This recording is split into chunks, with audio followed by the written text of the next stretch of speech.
Hello everyone. आप लोग ये सेशन देख रहे हो, इसका मतलब कि आप एसवाई बीकॉम एमएस यूनिवर्सिटी में पढ़ रहे हो। और अगर आप लोग एसवाई बीकॉम के स्टूडेंट नहीं है तो इस सेशन को अपने उन दोस्तों और पहचान वालों तक जरूर पहुंचाएं जो कि अभी एसवाई बीकॉम में पढ़ रहे हैं, क्योंकि एमएस यूनिवर्सिटी ने अपनी एग्जाम की डेट तो डिक्लेयर कर दी है और कई सारे स्टूडेंट्स को यहां पे एग्जाम की प्रिपरेशन रिलेटेड टेंशन है। कुछ स्टूडेंट तो शायद ऐसे भी हो जिन्होंने अभी तक कोई प्रिपरेशन ना की हो और एग्जाम के लिए काफी वरीड हो। तो दोस्तों यहां पे आपको कोई टेंशन लेने की जरूरत नहीं है, क्योंकि ये जो सेशन की सीरीज है ये स्पेसिफिकली मैं आप लोगों के लिए ही लाया हूं। सो नमस्कार दोस्तों, myself Bhavin Shah and I welcome you all to Sahas institute, your own personalized high tech tuition class. दोस्तों यहां पे हम लोग स्पेशल सेशन की सीरीज लाए हैं जिसके अंदर के आपकी एक्सीलेंट लेवल की प्रिपरेशन हो जाएगी, जिसमें मैंने अलग अलग टाइप के सेशन कवर किए हुए हैं, जिसमें कि एक सेशन के अंदर मैं पूरा यूनिट 1 कवर करूंगा, दूसरे के अंदर second unit, then combine unit. इसके अलावा यहां पे एमएस यूनिवर्सिटी के पास्ट पेपर को डिस्कस करता हुआ भी सेशन है। तो आप ये सारे सेशंस को जरूर देखें। टोटल सेशन देखने में आपको तकरीबन 2 से 3 घंटे का टाइम जाएगा, पर उसके अंदर आपकी ए टू जेड एक्सीलेंट लेवल की प्रिपरेशन हो जाएगी और आपको बिल्कुल भी टेंशन नहीं रहेगा। और ये सारी चीजें हो सकता है शायद ये सेशन आप YouTube पे या Instagram पे देख रहे हो, और अगर सारा सेशन आप लोग अवेल करना चाहते हैं तो गूगल प्ले स्टोर पे जाके साहस स्मार्ट स्टडीज ऐप को डाउनलोड कर देना, जहां पे ये सेशंस भी आपको मिलेंगे और इसके रिलेटेड मटेरियल भी आपको मिल जाएगा। और आज का ये जो स्पेसिफिक सेशन है इसके अंदर मैं आपको यूनिट 1 के प्रिंसिपल ऑफ मैनेजमेंट के परफेक्ट प्रिपरेशन करवाने वाला हूं। एक आइडियल पेपर के साथ मैं आपको इस यूनिट के अंदर कवर होने वाली सारी चीजें मैक्सिमम लेवल पे कवर करने की कोशिश करने वाला हूं। तो तकरीबन 45 टू 50 मिनट के अंदर अगर आपने यूनिट 1 में अभी तक जितनी भी प्रिपरेशन या जैसी भी प्रिपरेशन की हो, ये 45 या 50 मिनट्स के बाद आप लोग बहुत कॉन्फिडेंस के साथ यूनिट 1 के कोई भी क्वेश्चन को अटेम्प्ट कर पाओगे। तो इस पूरे सेशन को ध्यान से देखना। इसके बाद वाला जो सेकंड सेशन है उसके अंदर मैंने यूनिट 2 को डिस्कस किया हुआ है, तो उसको भी आप लोग जरूर देखें। तो चलिए ज्यादा टाइम वेस्ट किए बिना हम लोग जल्दी से हमारे ये डिस्कशन की शुरुआत कर देते हैं। और अगर आपको कोई भी कंफ्यूजन या क्वेरी हो तो आप कमेंट बॉक्स में बता सकते हो। ये सेशन आपको अच्छा लगा है तो इस सेशन को लाइक करिएगा, कमेंट लिखिएगा, अपने दोस्तों को भी शेयर कीजिएगा, ठीक है। और अगर और कोई क्वेरी या कंफ्यूजन है तो आप हमारे नंबर पे कॉल भी कर सकते हो। तो देखो यहां पे पहला क्वेश्चन क्या है, Who among the following gave the concept of management roles? मतलब मैनेजमेंट के रोल रिलेटेड कॉन्सेप्ट, कॉन्सेप्ट मतलब ख्याल, किसने दिया था? आपके ऑप्शन है Henry Fayol, Robert Katz, Mintzberg and F W. Taylor, यानी कि फ्रेडरिक विंसन टेलर। तो यहां पे आपका आंसर है मिन्सबर्ग। पर यहां पे इसके साथ साथ आप ये भी समझ लो दोस्तों कि जो मिन्सबर्ग ने रोल दिए हैं उसके रिलेटेड क्या इंफॉर्मेशन आपको पता होनी चाहिए।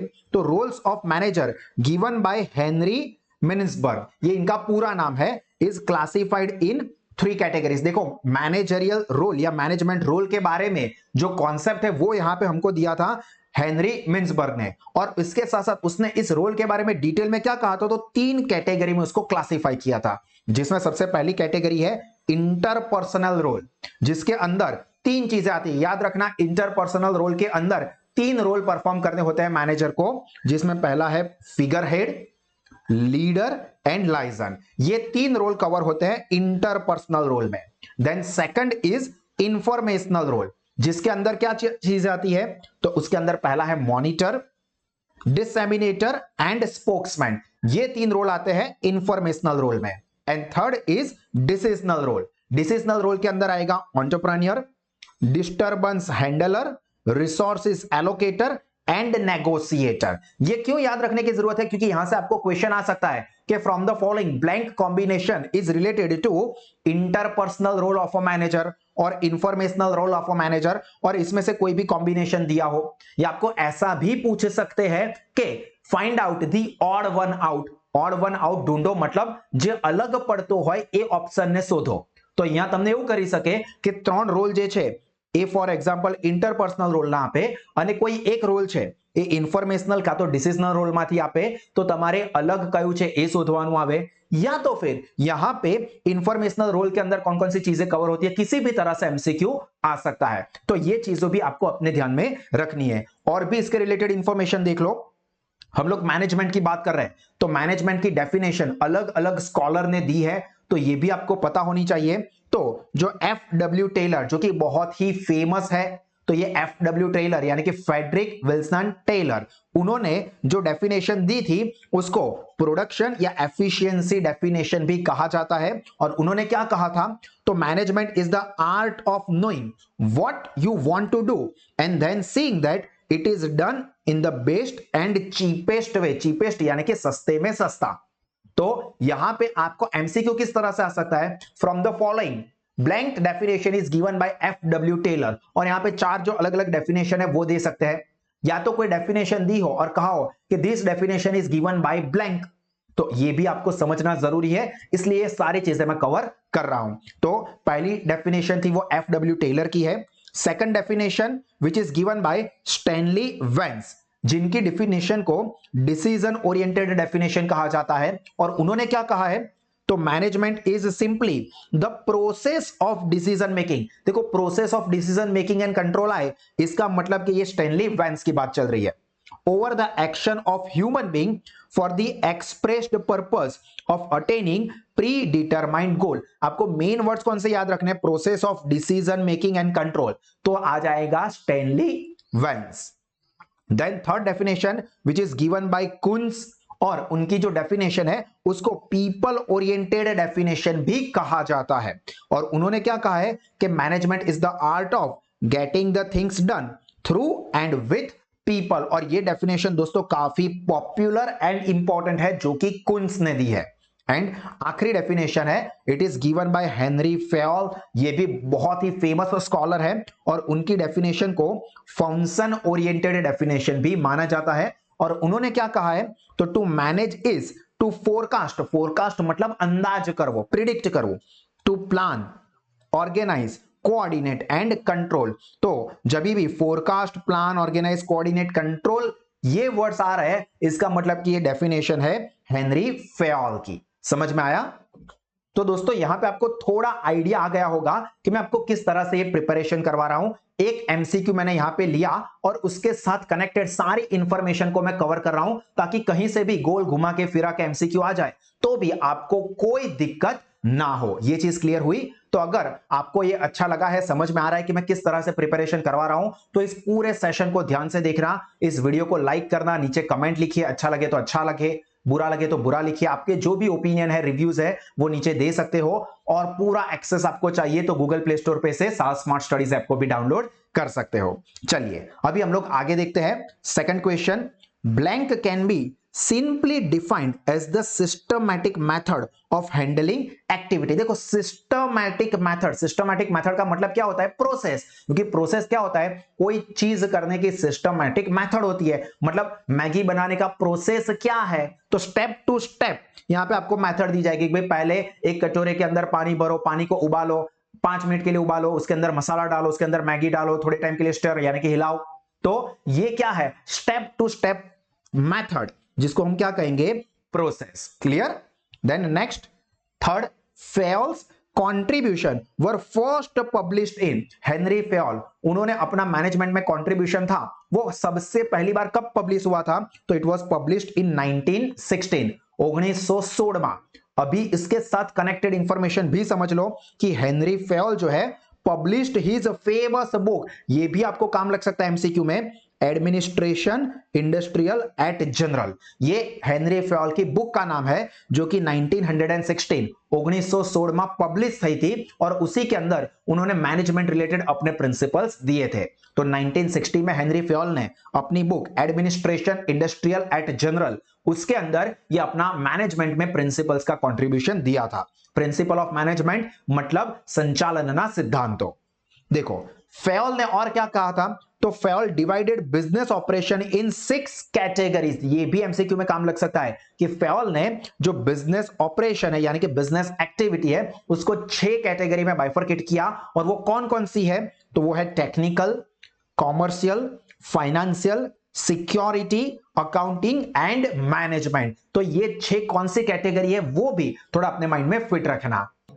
इसी के साथ साथ एक काफी इंपॉर्टेंट चीज है, उसको भी हम लोग यहां पे कवर कर देते हैं। आप सबको पता है, 12th से पढ़ाई कर रहे हो, हेनरी फेयोल ने मैनेजमेंट के 14 प्रिंसिपल्स दिए थे, 14 सिद्धांत आप याद था।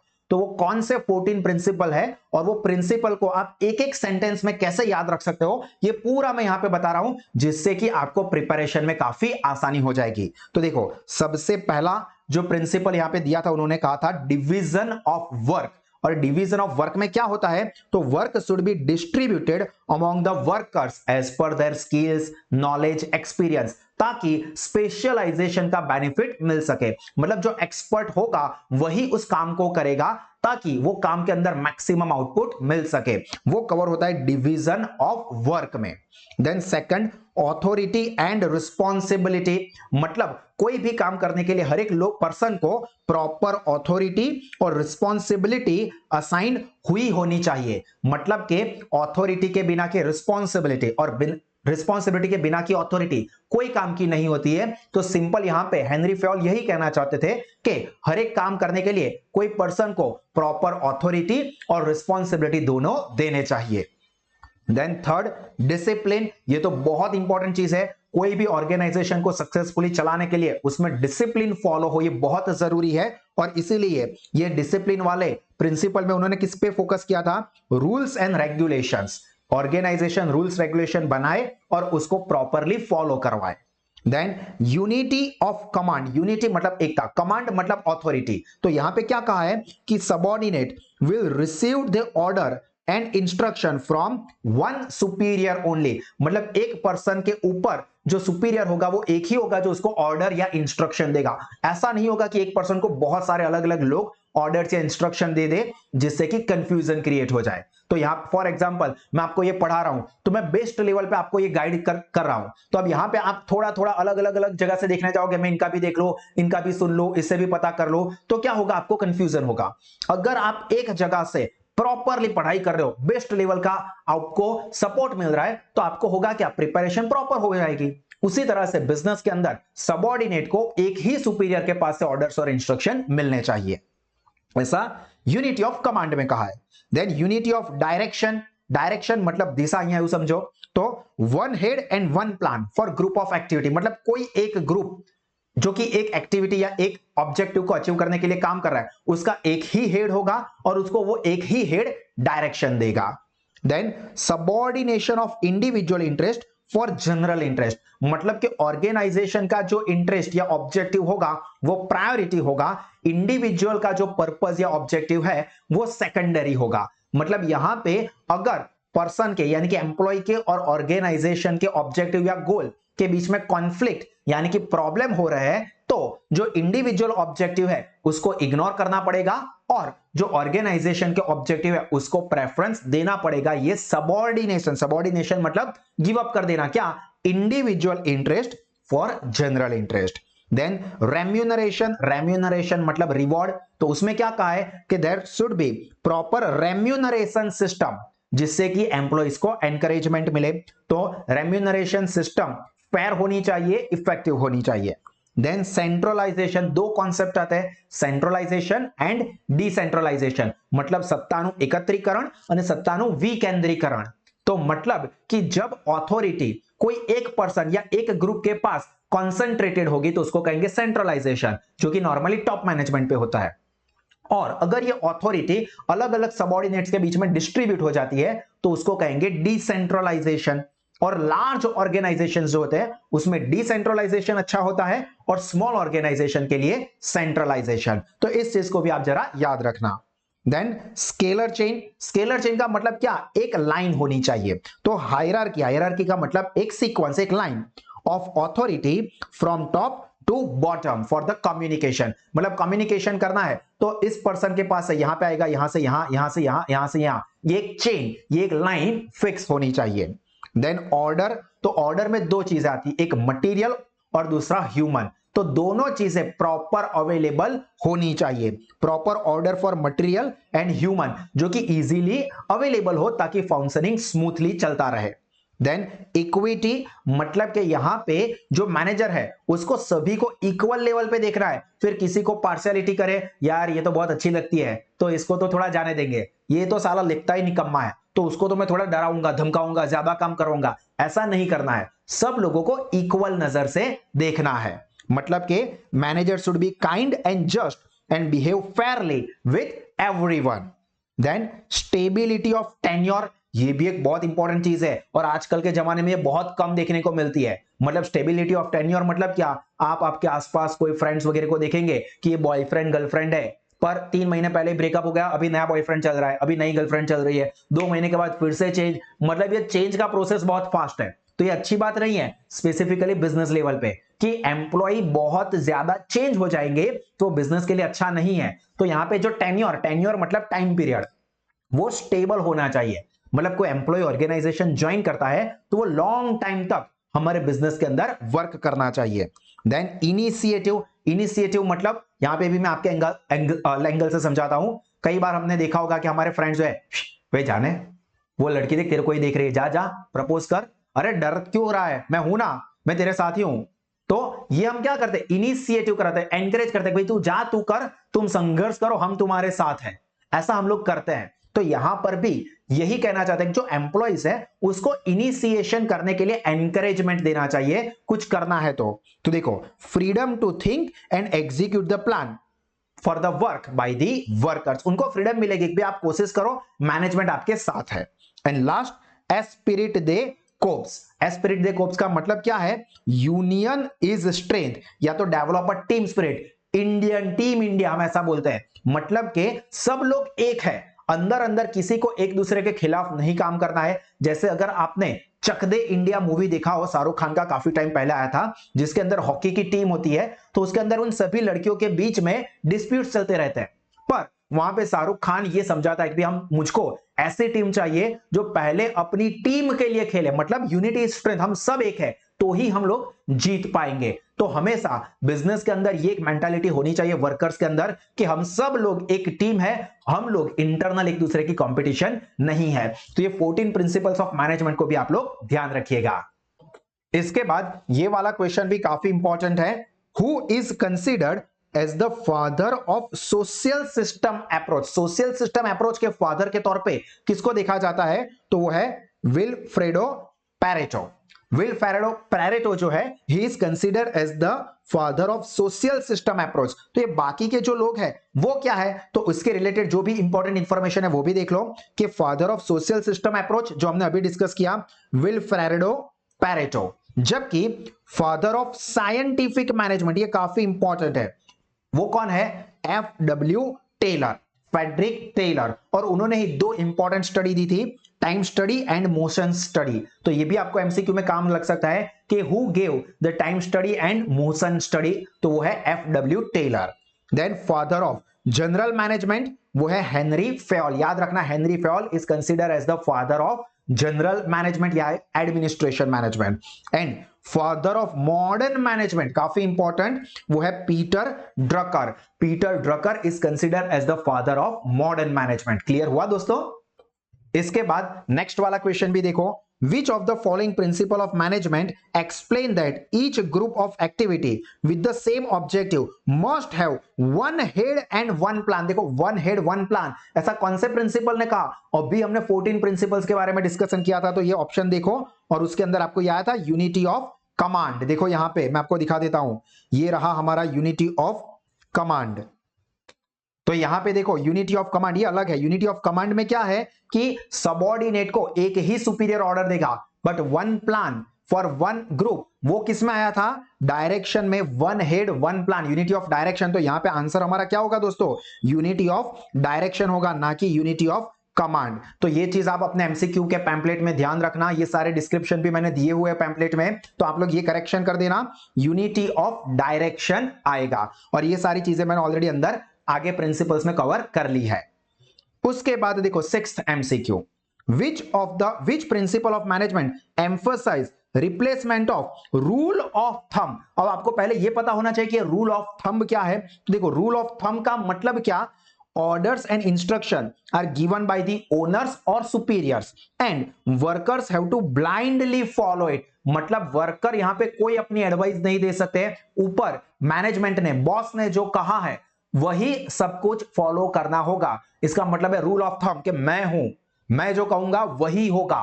तो ये रूल ऑफ थंब है. उसको किसने क्रिटिसाइज किया था कि भाई इसको रिप्लेस कर दो, तो वो चेंज हुआ था साइंटिफिक मैनेजमेंट थियरी में. और वो किसने किया था ये भी आपको बता दूं, तो हम लोग फादर ऑफ मॉडर्न मैनेजमेंट किसको कहते हैं, उन्होंने ही ये रिप्लेस करवाया था. आगे देखो ऑलरेडी आ गया है.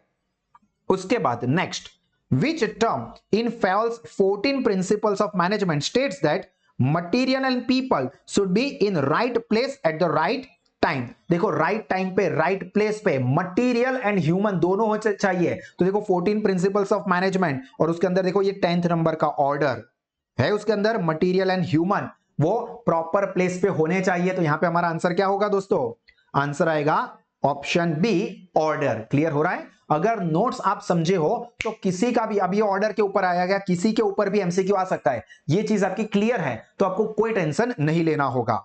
उसके बाद 8 MCQ, scientific management was concern essentially with improving the operational efficiency at the, obvious है कि प्रिंसिपल्स ऑफ मैनेजमेंट का सबसे बड़ा जो फोकस था वो शॉप लेवल यानी कि जो बॉटम लेवल है वो है. तो यहां पे आता है शॉप या फ्लोर लेवल मैनेजमेंट, उसके लिए सबसे ज्यादा कंसर्न थे प्रिंसिपल्स ऑफ मैनेजमेंट. देन ये भी इंपॉर्टेंट है, Hawthorne experiment was carried on for how long years या फिर हाउ मेनी ईयर्स. जो ये हाउथॉर्न है उनका एक्सपेरिमेंट वो कितने टाइम तक चला था, तो वो चला था टोटली 8 इयर्स के लिए. अब इतना लिमिटेड नहीं है नॉलेज, मैं आपको थोड़ा और डिटेल में बता दूं. शायद आप लोगों ने कहीं से भी पढ़ाई की हो तो हो सकता है कि आपको पैम्पलेट्स में या कहीं पे भी ये नाम मिला हो, पर ये सारी जानकारी आपके लिए बहुत काम की है. और मैं यहाँ पे जो कवर कर रहा हूं वो बहुत सारे रिसर्च के बाद कवर कर रहा हूं, जिससे कि आपकी आइडियल प्रिपरेशन होगी. तो ये 8 साल कब से लेके कब तक है ये भी समझ लो. तो पहले तो पर्पस जान लो कि द पर्पस ऑफ हाउथॉर्न एक्सपेरिमेंट वो क्या था, examine how different aspect of the work environment. कैसे एस्पेक्ट, जैसे कि लाइटिंग कैसी है, ब्रेक टाइम कितना मिलेगा, लेंथ ऑफ वर्क डे, मतलब सुबह 7 से लेकर रात को 8 बजे तक काम करना है या 10 से लेकर 5 या 6 बजे तक, मतलब ये लाइटिंग कैसी है हमारे ऑफिस के अंदर, प्रॉपर सीटिंग अरेंजमेंट कैसी है, ये सारे एस्पेक्ट कैसे इफेक्ट करते हैं, ये सारी चीजें स्टडी हुई थी हाउथॉर्न एक्सपेरिमेंट में. तो यहां पे ये चीज को कंसीडर किया जाता था कि ये सारी चीजें पर्सन की प्रोडक्टिविटी पे, उत्पादन क्षमता पे कैसी इफेक्ट करते हैं. ये सब ये हाउथॉर्न स्टडी में किया गया था और ये टोटल 8 साल के लिए चली थी. और वो कब से कब तक, 1924 टू 1932, और वो अलग अलग फेज में चली थी. तो ये फेज का भी नॉलेज मैं आपको दे दूं कि जो पहला फेज था उसको कहा जाता है इल्यूमिनेशन एक्सपेरिमेंट. ये हाउथॉर्न एक्सपेरिमेंट के ही 4 फेज है. उसमें पहला है इल्यूमिनेशन एक्सपेरिमेंट जो कि 1924 टू 27 तक चला था. Then second relay assembly test room. अब ये रिले असेंबली टेस्ट रूम जो है वो 1927-28 में चला था. Then mass interviewing programme 1928 to 1930 तक चला था. And bank writing observation room experiment ये 1931-32, मतलब यहां पे आप देखोगे तो ये 24 से शुरू होके 32 तक चला था टोटल. मतलब 8 सालों के लिए ये हाउथॉर्न एक्सपेरिमेंट चला था, जो कि हमारे क्वेश्चन का मेन आंसर है. समझ में आया. ये सारी इंफॉर्मेशन आपके लिए काम की है, एमसीक्यू कहीं से भी आ सकता है. इसके बाद नेक्स्ट देख लो, अकॉर्डिंग टू रोल अप्रोच, जो अभी हमने आगे ही देखा था. Blank are interpersonal role. देखो आगे ही मैंने समझा था इंटरपर्सनल रोल के अंदर कौन कौन सी चीजें आती है. तो देखो पहले एमसीक्यू के वक्त ही ये मैंने आपको डिस्कस करवाया था इंटरपर्सनल रोल. ये रहा देखो ए वाला पॉइंट, ये interpersonal role, figurehead, leader, liaison. तो ये ऑप्शन आपको जहां पे भी दिखे ये हमारा आंसर होगा. तो यहां पे देखो ये रहा figure head, leader and liaison. और आपको कोई दिक्कत ना हो इसलिए मैं सारी चीजें फिर से कवर कर रहा हूं, और उसके अलावा भी जितने भी रोल है वो सारे मैं यहां पे कवर कर रहा हूं ताकि कहीं से भी एमसीक्यू बन के निकले आप टेंशन फ्री हो जाओ. तो देखो सबसे पहले इंटरपर्सनल रोल, उसके अंदर कौन कौन सी 3 चीजें आती है. तो उसके अंदर पहले आता है फिगर हेड. अब फिगर हेड के रोल के तौर पे मैनेजर क्या करता है वो भी समझ लो. देखो ये प्रिपरेशन आपको एक्सटर्नल के अंदर भी धमाकेदार हेल्प करने वाली है. ये सिर्फ एमसीक्यू इंटरनल एग्जाम नहीं, एक्सटर्नल एग्जाम के अंदर भी आपको टेरिफिक सपोर्ट करेगा. तो फिगर हेड के रोल पे तौर पे वो क्या करता है, manager is a head of particular unit, manager को पर्टिकुलर यूनिट का हेड माना जाता है। Then leader, as a leader manager क्या करता है, manager must motivate and encourage his employee. ऐसा आ सकता है कि manager motivates and encourage his employees as per blank role, तो वो आएगा as per leader role of interpersonal role. Then liaison, तो लाइजन के रोल में मैनेजर क्या करता है, manager must maintain network of outside contact, मतलब बाहर के लोगों के साथ कॉन्टैक्ट बना के रखने का काम जो मैनेजर का होता है वो लाइजन रोल है, जो कि इंटरपर्सनल रोल में आता है। उसके बाद सेकंड है इंफॉर्मेशनल रोल। इसके अंदर तीन चीजों आती है और वो भी क्या काम करते हैं वो भी समझ लेते हैं। तो मॉनिटर के तौर पे उसके अंदर वो क्या करता है, constantly looks for information which are valuable, मतलब कंटिन्यूअसली वो मॉनिटर करता रहेगा मतलब ध्यान रखता रहेगा कि कौन कौन सी इंफॉर्मेशन वैल्यूएबल है और उनको बिजनेस में काम लग सकती है। देन डिससेमिनेटर रोल में वो क्या करता है, manager has to distribute information to required personnel, मतलब जो इंफॉर्मेशन उसको मिली है वो इंफॉर्मेशन उसको अपने ऑर्गेनाइजेशन के जो भी कनेक्टेड एम्प्लॉइज यानी कि पर्सोनल है उसके साथ डिस्ट्रीब्यूट करनी है।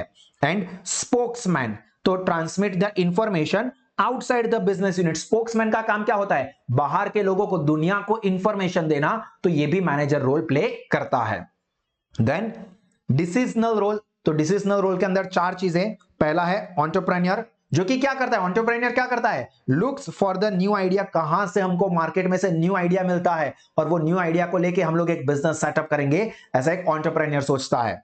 देन डिस्टर्बेंस हैंडलर, जो डिस्टर्बेंस होता है वो, तो देखो work like firefighter and troubleshooter to solve the problem, किसके प्रॉब्लम, एम्प्लॉइज के, तो यहां पे एम्प्लॉय के प्रॉब्लम सॉल्व करने के लिए उसको एक फायर फाइटर का या तो फिर ट्रबल शूटर की जो प्रॉब्लम सॉर्ट आउट करे वो रोल भी मैनेजर को परफॉर्म करना पड़ता है। रिसोर्सेज एलोकेटर, जिसको क्या करना है, बिजनेस के पास जितने भी रिसोर्सेज आए हैं उसको बिजनेस की अलग अलग एक्टिविटी के लिए उसको एलोकेट करना है, तो distribute the available resources for various activities. And negotiator, मतलब मांड वाली करवानी, तो देखो negotiate both inside and outside the organisation with his knowledge and authority, उसके पास उसका जो ऑथोरिटी है, उसका जो नॉलेज है, उसका इस्तेमाल करके वो बिजनेस के अंदर भी और बिजनेस के बाहर वालों के साथ भी क्या करेगा, नेगोशिएशन करेगा कि भाई ये डील इतने में नहीं इतने में होगी, मतलब जहां पे पेमेंट करना होगा वहां पे कम करवाएगा, जहां पे कलेक्शन करना है वहां से ज्यादा करवाएगा, ये सब आता है उसके नेगोशिएशन रोल में। क्लियर?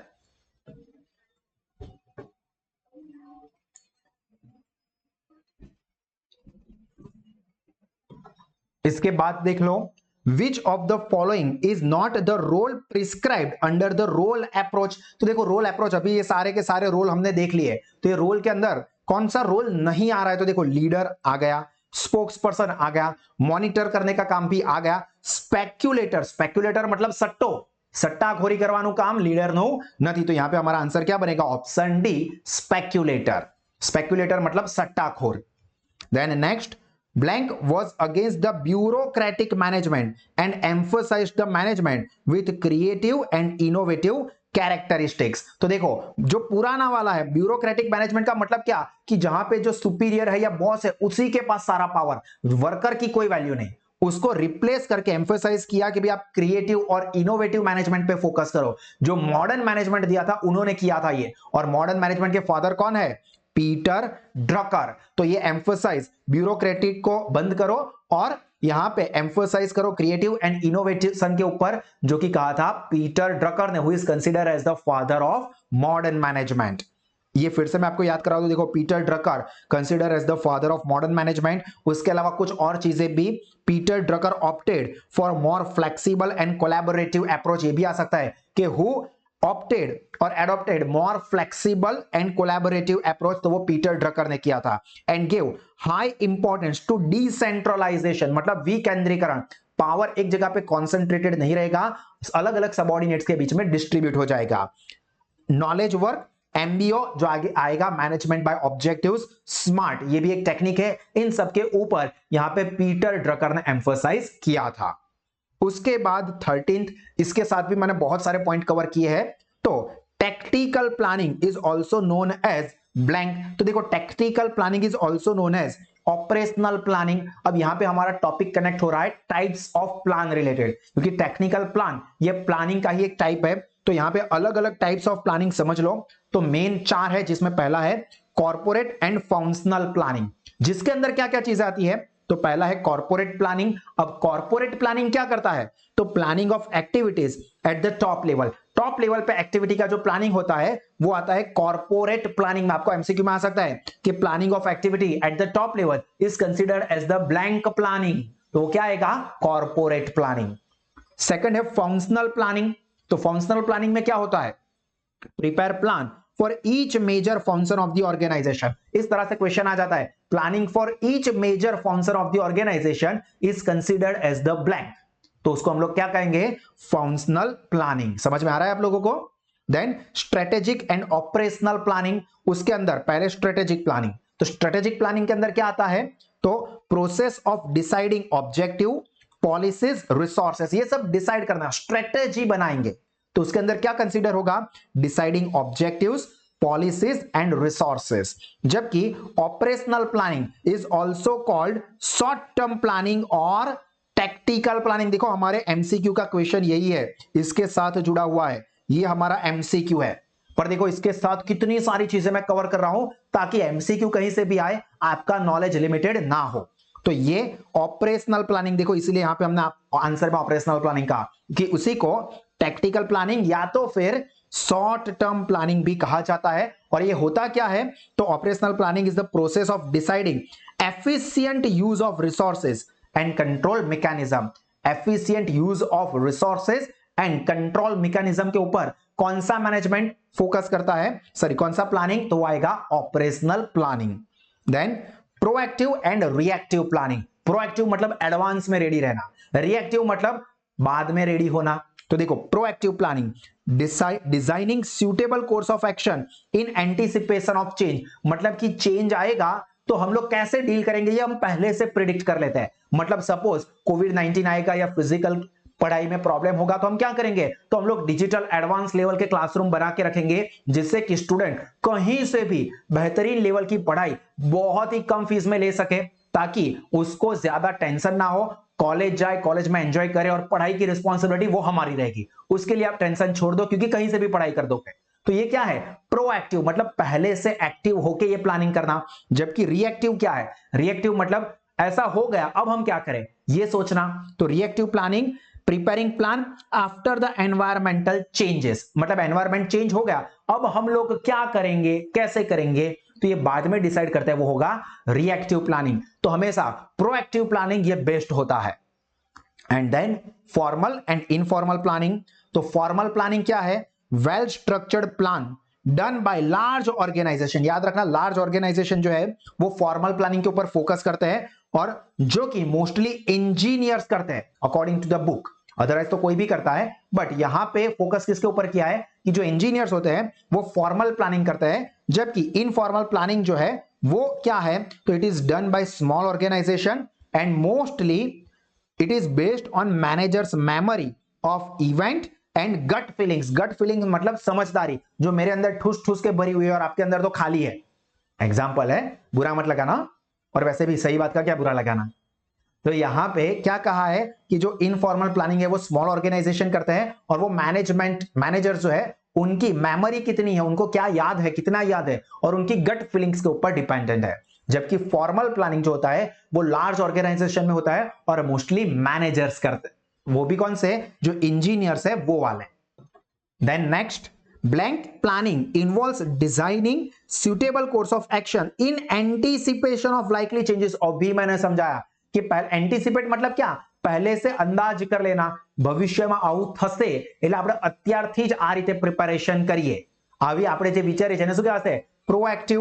तो यहां पे क्या आएगा हमारा आंसर, प्रोएक्टिव। और बाद में जागते हैं वो हो जाएगा रिएक्टिव। क्लियर। तो यहां पे आप लोग अभी इस सेशन को बहुत अच्छे से देख रहे हो, एग्जाम से पहले तो ये प्रोएक्टिव है, फिर एग्जाम हो गई, फेल हो जाते हो, बहुत घटिया गया, अब ठीक है अब मैं ये भाविन सर का स्मार्ट स्टडी का सेशन देख लूंगा ताकि पास हो जाओ, तो ये हो जाएगा रिएक्टिव। तो प्रोएक्टिव बना है, अभी ये पूरा सेशन देखना है ताकि एग्जाम बेस्ट लेवल पे दे सको। Then next, which among the following plans tells us what we should do rather than what we can। क्या करना चाहिए, क्या जरूरी है, इसके ऊपर फोकस क्या करता है, तो वो आते हैं रूल्स। देखो व्हाट वी शुड डू, हमें क्या करना चाहिए, rather than what we can do, हम क्या कर सकते हैं, ये रूल्स के ऊपर नहीं, मींस रूल्स क्या फोकस करता है, आपको क्या करना चाहिए। देखो रूल्स है कि आपको इस तरह से एग्जाम देनी है, आपको इस तरह से पढ़ाई करनी है, आपको इस तरह से जॉब पे आना है, ये सब क्या है, रूल्स होते हैं। तो ये रूल्स किसके ऊपर एम्फोसाइज करते हैं, what we should do rather than what we can do. Clear. पर अब यहां पे जो ये सारे ऑप्शंस है, यानी कि ये पॉलिसी हो गया, ये रूल्स है, या बजट है, या प्रोसीजर है, ये सब टाइप्स ऑफ प्लान या तो एलिमेंट्स ऑफ प्लान है। तो इन सभी के बारे में मैं आपको ब्रीफली समझा देता हूं। तो देखो वेरियस टाइप्स ऑफ प्लान और एलिमेंट्स ऑफ प्लान, जिसके अंदर पहला आता है पर्पस और मिशन, जिसमें क्या होता है, तो it indicates the broad and general purpose for the organization, या तो फिर why the organisation is created और the reason for organization's existence, ये कहां पता चलता है, पर्पस और मिशन से। देन ऑब्जेक्टिव्स और गोल्स, जो कि क्या करते हैं, goal is the end result towards which all the activities of the organizations are directed। गोल क्या है, एंड रिजल्ट, भी हमें ये अचीव करना है और हम इसको अचीव करने के लिए काम कर रहे हैं। देन स्ट्रेटेजीज, तो strategies is a broad program of action, broad program of action का मतलब क्या, स्ट्रेटेजी, और उसके अंदर क्या क्या चीजें इंक्लूड होती है, तो determination of basic objective, adoption of course of action, मतलब किस तरह से काम करेंगे वो हम एडॉप्ट करेंगे, allocation of necessary resources to achieve objective, ये सारी चीजें कवर होती है यहां पे स्ट्रेटेजीज के अंदर। Now two activities involve in the formulation of strategy, ये भी याद रखना कि स्ट्रेटेजीज के फॉर्मुलेशन में दो एक्टिविटी आती है, एक एनवायरमेंटल अप्रेजल, जो कि क्या करता है, तो environmental appraisal study of external factors like political, economic, financial, ये सारे फैक्टर्स को, और दूसरा होता है corporate appraisal which involves the analysis of strength and weakness of the company। याद रखना कि strength और weakness of company को एनालाइज करना किसके अंदर आता है, कॉर्पोरेट अप्रेजल में। इस तरह से एमसीक्यूज बन सकते हैं। देन पॉलिसी, तो पॉलिसी क्या है, broad guideline for thinking and decision making, ये भी आ सकता है कि broad guideline for thinking and decision making is called blank, तो वो क्या है, पॉलिसीज है। देन प्रोसीजर, तो procedure it is required method, main क्या है, प्रोसीजर मतलब एक मेथड है of handling future activities, it specifies exact manner और exact way in which certain activities must be done, मतलब इसी सीक्वेंस में इसी तरह से एक्टिविटी करनी चाहिए, ये किसके अंदर दिया होता है, प्रोसीजर में। देन रूल्स, तो रूल्स क्या है कि हमें क्या काम कैसे करना है, तो rules are the guideline to the action and it indicates what should be done and what should not be done. याद रखना what should be done and what should not be done, ये हमें कैसे पता चल जाता है, वो कवर होता है रूल्स में, कि पर्टिकुलर सिचुएशन के अंदर ऐसी चीजें करनी चाहिए, ऐसी सिचुएशन के अंदर ये चीजें नहीं करनी चाहिए, ये रूल्स के अंदर कवर होता है। लाइक फॉर एग्जांपल कोविड-19 है तो हमें मास्क पहनना चाहिए, ये रूल है, सड़क पे नहीं थूकना चाहिए, रूल है। तो ये सारी चीजें क्या करना है क्या नहीं करना है, रूल में कवर होता है। Then rules are detailed and recorded instruction for the members of organization. Rules क्या है ये भी समझ लो, blank are the detailed and recorded instruction for the members of organization. तो यहां पे आंसर क्या रहेगा, रूल्स। तो इस तरह से भी एमसीक्यू बन सकता है। देन सेवंथ इज प्रोग्राम, तो प्रोग्राम क्या है, steps in sequence which should be taken to perform the particular task। कोई काम करने के लिए कौन से स्टेप्स हमें सीक्वेंस में करने चाहिए, स्टेप्स फॉलो करने चाहिए, वो आता है हमारा प्रोग्राम। देन बजट, तो financial statement of expected result. Budget क्या है, फाइनेंशियल स्टेटमेंट है कि फ्यूचर में ये होगा, इतनी इनकम होगी, इतना सेलिंग होगा, इतना एक्सपेंस होगा और इतना प्रॉफिट या लॉस होगा। Budget can be prepared for time, money, resources etcetera. जो बजट है वो इन सारी चीजों के लिए बन सकता है, टाइम का बजट बन सकता है, रिसोर्सेज का बजट बन सकता है, मनी का बजट बन सकता है। मनी के बजट के बारे में आप सब लोगों ने सुना होगा, पर इसके अलावा भी अलग अलग बजट्स बनते हैं। देन प्रोजेक्ट, तो it is a single use plan. याद रखना blank is consider as a single use plan, तो वो क्या है, प्रोजेक्ट भी एक ही बार चलेगा। Clear. And it is a part of the program and more specific, ये प्रोग्राम का ही एक पार्ट है, पर ये थोड़ा और स्पेसिफिक होगा क्योंकि ये प्रोजेक्ट कोई पर्टिकुलर के लिए ही होता है। क्लियर। इसके बाद ये वाला एमसीक्यू भी समझ लो और उसके साथ साथ उसकी कनेक्टेड इंफॉर्मेशन। तो विच of the following is not the limitation of planning, planning की लिमिटेशन नहीं है, तो इसके लिए आपको प्लानिंग की सारी लिमिटेशंस पता होनी चाहिए। तो देखो पहले हम लोग प्लानिंग की लिमिटेशंस देख लेते हैं, जिसके अंदर आता है future is uncertain. Planning future के लिए होता है और फ्यूचर तो हमेशा अनसर्टेन होता है, कल को कुछ भी हो जाए, आज कोविड हुआ है कल कुछ और हो जाए, वो तो हमेशा अनसर्टेन रहेगा, तो प्लान हमारा फेल हो सकता है। एक्सपेंसिव और हाई कॉस्ट, प्लानिंग करने के पीछे बहुत सारा पैसा, टाइम, मनी, एनर्जी सब लगता है, सो टाइम कंज्यूमिंग भी है। Planning is irrelevant. इररिलेवेंट क्यों इररिलेवेंट? क्योंकि देखो दोस्तों, आपने भी कई बार ऐसा किया होगा, पहली जनवरी से तो देखो, नए साल से तो देखो मैं क्या धमाकेदार मेहनत करता हूं, और दोपहर तक तो हमारा सारा प्लानिंग धरा का धरा रह जाता है। अब ये प्लानिंग करने के लिए हमने बहुत सारा टाइम निकाला था, पर वो सब कुछ इररिलेवेंट हो गया। इररिलेवेंट मतलब यूजलेस हो गया। Then it leads to rigidity. Rigidity मतलब जड़ता, कई पण થઈ જાય आज ફોલો કરવાનું, અલગ પરિસ્થિતિ બદલાય તો આપણે ચેન્જ પણ થવું પડે, तो ये रिजिडिटी प्लानिंग फॉलो करने से नहीं रहती, मींस रिजिडिटी आ जाती है और फ्लेक्सिबिलिटी नहीं रहती है। Uncertainty of external factors, planning में एक्सटर्नल फैक्टर्स को हम लोग कंट्रोल नहीं कर सकते हैं, हम इंटरनल फैक्टर्स को कंट्रोल करेंगे, पर एक्सटर्नल फैक्टर्स वो हमारे प्लानिंग को फेल कर सकते हैं। इनकम्प्लीट इंफॉर्मेशन, अब ये कैसे फेल कर सकते हैं उसका एक एग्जांपल समझ लो। आपने प्लान किया कि मैं 3 घंटे बढ़िया सी पीओएम की प्रैक्टिस करूंगा, अब ये भाविन सर के पूरे सेशन को मैं बहुत ध्यान से देखूंगा, ध्यान से पढ़ूंगा, तो अभी व्हाट्सएप पे मैसेज आया, हाय जानू क्या कर रहे हो, मेरे बाबू ने खाना खाया, और तुरंत हमारा क्या हो जाएगा, माइंड डाइवर्ट। अभी इसको तो जवाब देना पड़ेगा ना, वरना ये मुझे छोड़ के चली जाएगी या अब मेरे साथ नहीं रहेगा, तो क्या होगा, हम लोग ये छोड़ के दूसरों के पीछे लग जाएंगे। तो यही होता है कि एक्सटर्नल फैक्टर्स, मेरे बाबू का, मेरे जानू का मैसेज आ गया और मेरा पूरा प्लानिंग 3 घंटे का फेल हो गया, तो एक्सटर्नल फैक्टर्स इफेक्ट करते हैं। इनकम्प्लीट इंफॉर्मेशन, कई बार प्लानिंग के लिए जो इंफॉर्मेशन होती है वो इनकम्प्लीट होती है और उसके ऊपर का प्लानिंग तो ऑब्वियसली गलत ही बनेगा। रिस्ट्रिक्ट्स एम्प्लॉयज क्रिएटिविटी, प्लानिंग के अंदर क्या करना है, आपको ये करना है, आपको ये नहीं करना है, तो एम्प्लॉय की जो क्रिएटिविटी है उसको रिस्ट्रिक्ट कर देते हैं, उसको कंट्रोल कर देते हैं।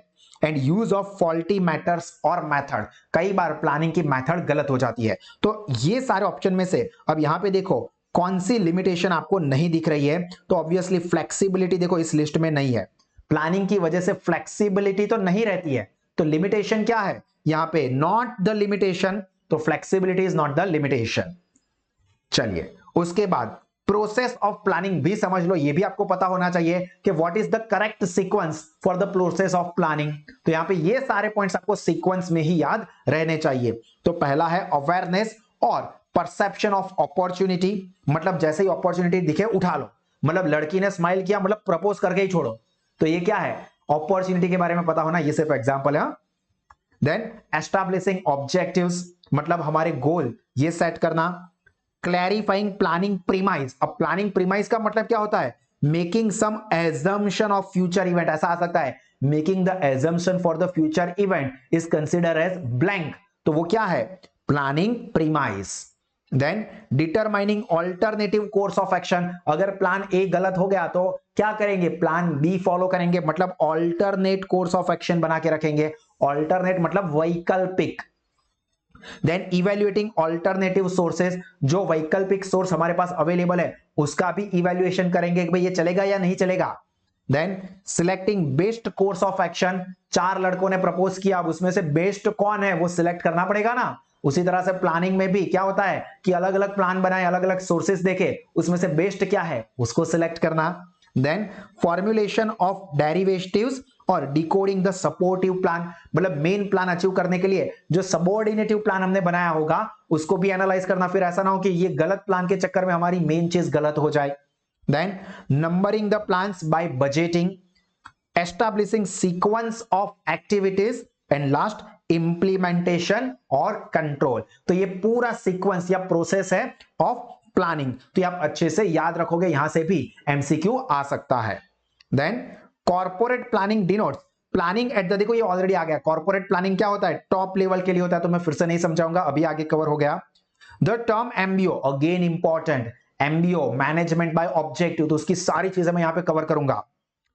वो coined in the year, coined मतलब कब पहली बार प्रेजेंट हुआ था, तो इट वाज प्रेजेंटेड इन 1954। तो अब क्वेश्चन ये होगा 1954 में किस महानुभाव को ये घटिया सा ख्याल आया था जिसकी वजह से आप लोग अभी पढ़ाई कर रहे हो। तो MBO was first popularised by Peter Drucker. तो ये पीटर ड्रकर को पकड़ के मारना, क्योंकि ये मॉडर्न मैनेजमेंट सब उसने दिया है, जिसकी वजह से आपकी पूरी लगी पड़ी हुई है। इन 1954 किस में? In his book the practice of management. याद रखना, प्रैक्टिस ऑफ मैनेजमेंट नाम की जो पीटर ड्रकर की बुक थी, उसके अंदर उन्होंने 1954 में पहली बार एमबीओ का प्रोजेक्ट या कॉन्सेप्ट प्रेजेंट किया था। अब ये एमबीओ क्या है वो भी समझ लो। तो MBO is a strategic management model. Management का एक मॉडल है that aims to improve the performance of organization by clearly defining the objective. Objective decide कर लो क्लियरली, क्योंकि एमबीओ नाम ही है।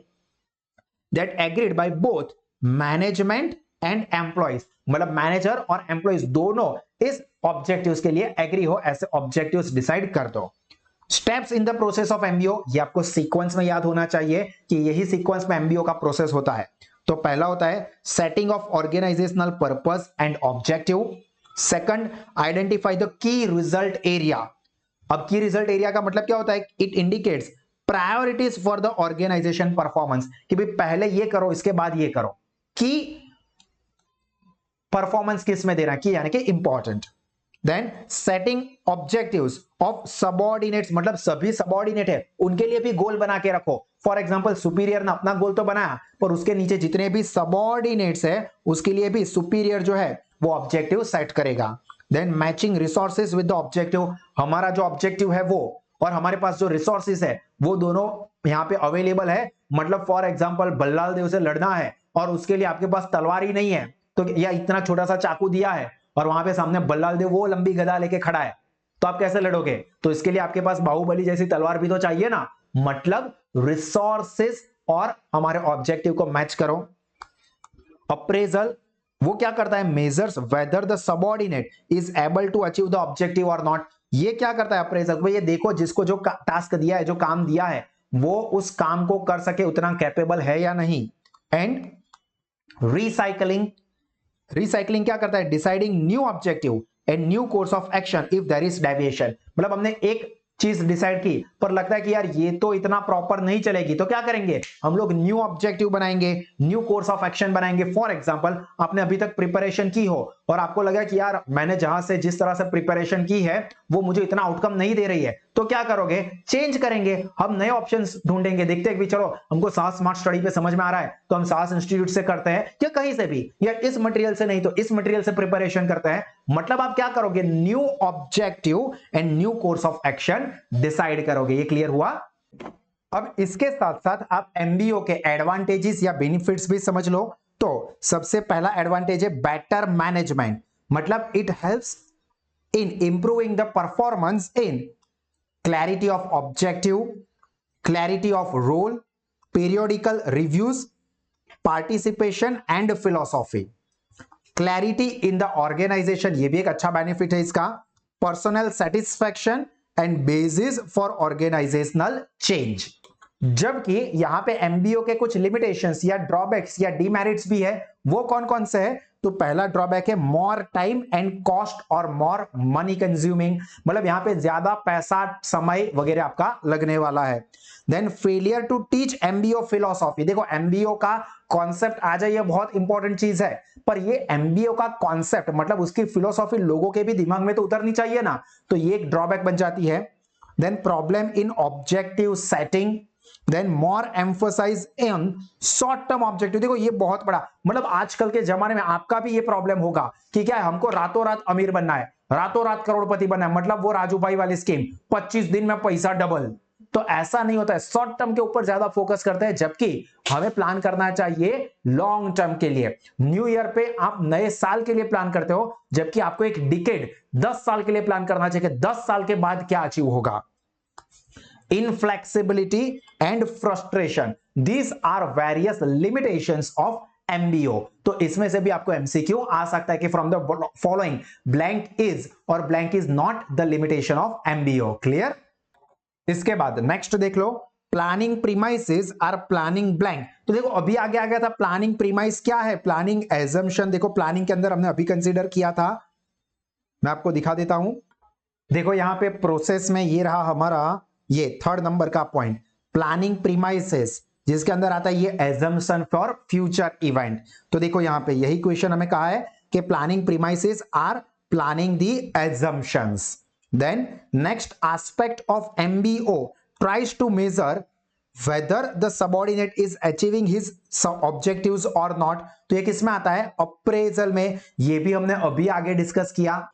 देखो यहां पे ये steps in the process of MBO में ये रहा फिफ्थ वाला पॉइंट, देखो appraisal, measure whether subordinate is able to achieve his objective or not. तो ये क्या है? अप्रेजल। तो यहां पे हमारा यही आंसर आएगा कि appraisal aspect of MBO tries to measure whether subordinate is achieving his objectives or not। Then organizational reason for existence, organization का existence क्यों है?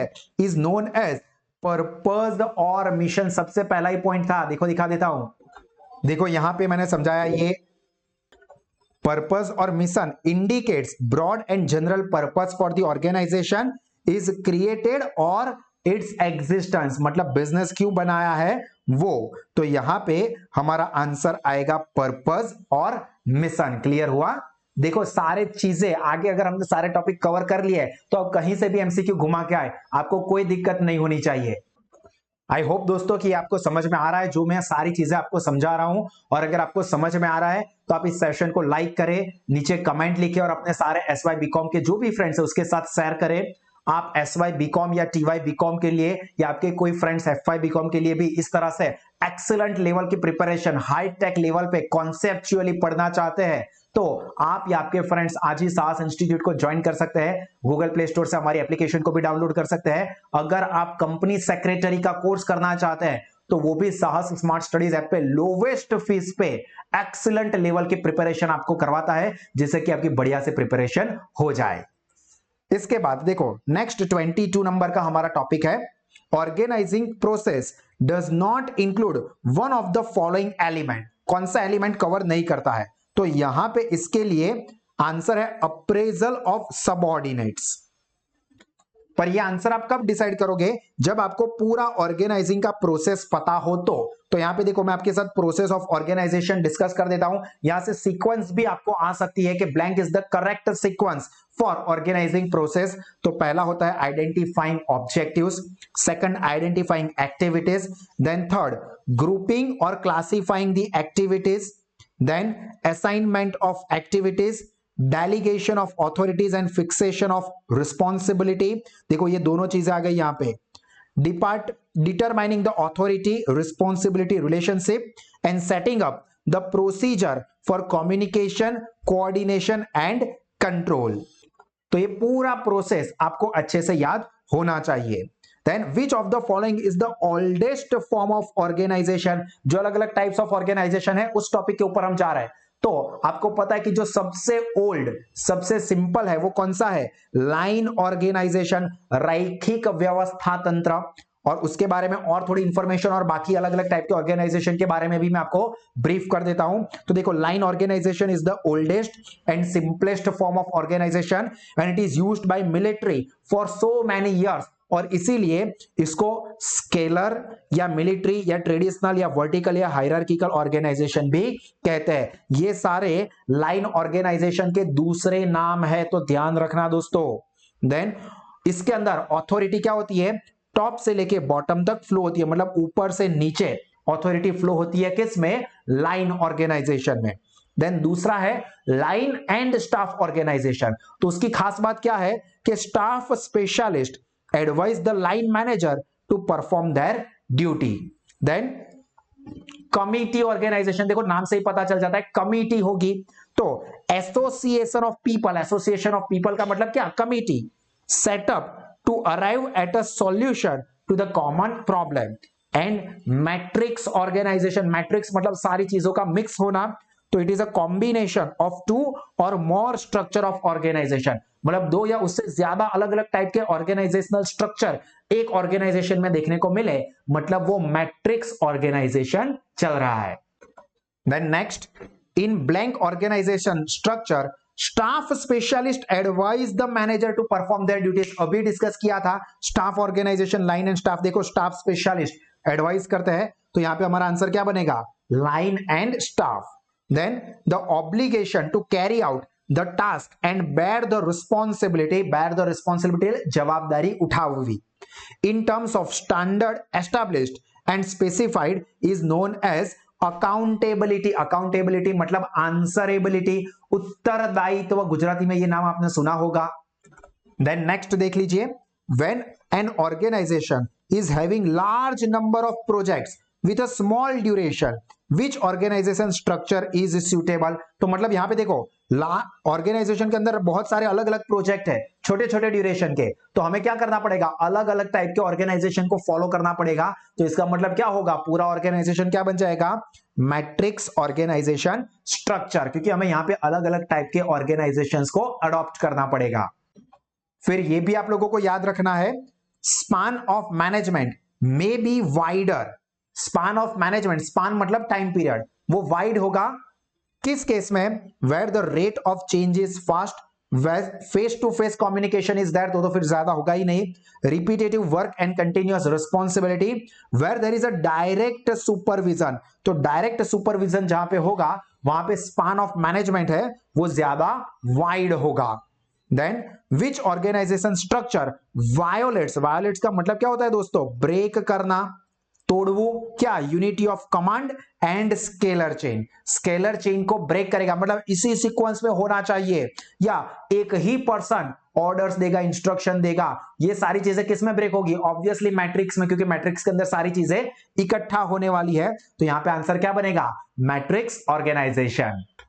Then next, if the span of control is narrow, देखो span of control narrow है, narrow मतलब छोटा है, then such organizational structure is referred to as, अब देखो यहां पे टॉल स्ट्रक्चर होगा। सर ये तो हमने पहली बार सुना, तो ये सभी अलग अलग, फ्लैट, मैट्रिक्स, प्रोजेक्ट स्ट्रक्चर, उसको समझ लो।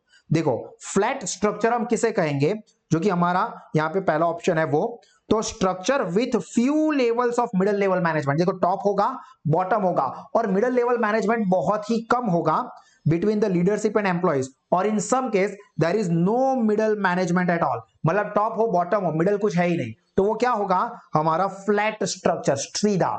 देन टॉल, बड़ा कब होगा, structure is one which has many levels of hierarchy, मतलब बहुत सारे लेवल हो तो उसको हम क्या कहेंगे, टॉल स्ट्रक्चर, जैसे बुर्ज खलीफा, बहुत बड़े फ्लोर है, मतलब एक के बाद एक के बाद एक के बाद फ्लोर है, उसी तरह से मैनेजमेंट के भी एक के बाद एक के बाद एक के बाद बहुत ज्यादा लेवल है, तो उसे हम क्या कहेंगे, टॉल स्ट्रक्चर। अगर यहां पे लेवल ज्यादा नहीं है, मतलब मिडिल लेवल मैनेजमेंट ही नहीं है, तो उसे हम क्या कहेंगे, फ्लैट स्ट्रक्चर, ध्यान रखना।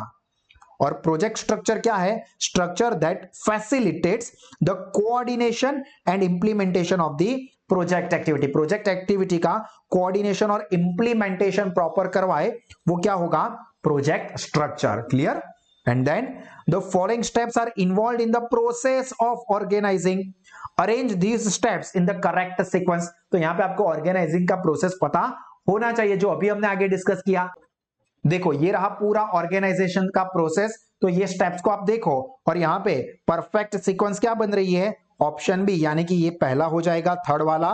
देन इसके बाद लिंकिंग डिपार्टमेंट्स, उसके बाद defining authority and responsibility, and last में प्रिस्क्राइबिंग ऑथोरिटी रिलेशनशिप। क्लियर? तो यहां पे दोस्तों मैं मेरा ये पहला सेशन खत्म कर रहा हूं, इसके बाद भी बहुत सारे अलग अलग सेशंस हैं जो कि ओवरऑल आपका 2 से 3 घंटे का टोटल मिला के टाइम लेंगे, और उससे आपकी बढ़िया से प्रिपरेशन हो जाएगी। इसके बाद वाला जो है सेकंड यूनिट है, इस सेशन के अंदर मैंने पहले यूनिट की मैक्सिमम चीजें कवर करने की कोशिश की है, जिससे कि आपकी बढ़िया लेवल की प्रिपरेशन हो जाए। So wish you all the very best for your exam from our entire team Sahas. I hope कि आप लोगों की एग्जाम बहुत बढ़िया सी जाएगी और आपका करियर भी एक्सीलेंट लेवल पे आगे बढ़ेगा। और अगर आपको ये सेशन अच्छा लगा है तो आप इस सेशन को लाइक करें, नीचे कमेंट लिखें और अपने सारे फ्रेंड्स के साथ भी शेयर करें। अगर आपको अच्छा नहीं लगा है तो आप नेगेटिव कमेंट लिखेंगे तो भी चलेगा। और इसी तरह के एक्स्ट्रा ऑर्डिनरी एजुकेशन आप या आपके फ्रेंड्स अवेल करना चाहते हैं, चाहे वो एसवाई या टीवाई बीकॉम के लिए या कॉमर्स स्ट्रीम के कोई भी कोर्स के लिए, तो आप गूगल प्ले स्टोर पे जाके साहस स्मार्ट स्टडीज ऐप को डाउनलोड कर सकते हैं, जहां पे आपको लोवेस्ट फीस पे एक्स्ट्रा ऑर्डिनरी एजुकेशनल फीचर्स मिलते हैं। आप लोगों को भी इसका पैम्पलेट चाहिए तो वो भी आपको साहस स्मार्ट स्टडीज ऐप पे मिल सकता है। और कुछ कंफ्यूजन हो तो आप इस नंबर पे कॉल कर सकते हैं, एडमिशन के लिए भी मिल सकते हैं। एंड वी ऑलवेज विश कि आप लोग बहुत ही आगे बढ़े, तरक्की करें और खुश रहे। With that said me Bhavin Shah signing off. God bless you all. जय हिंद.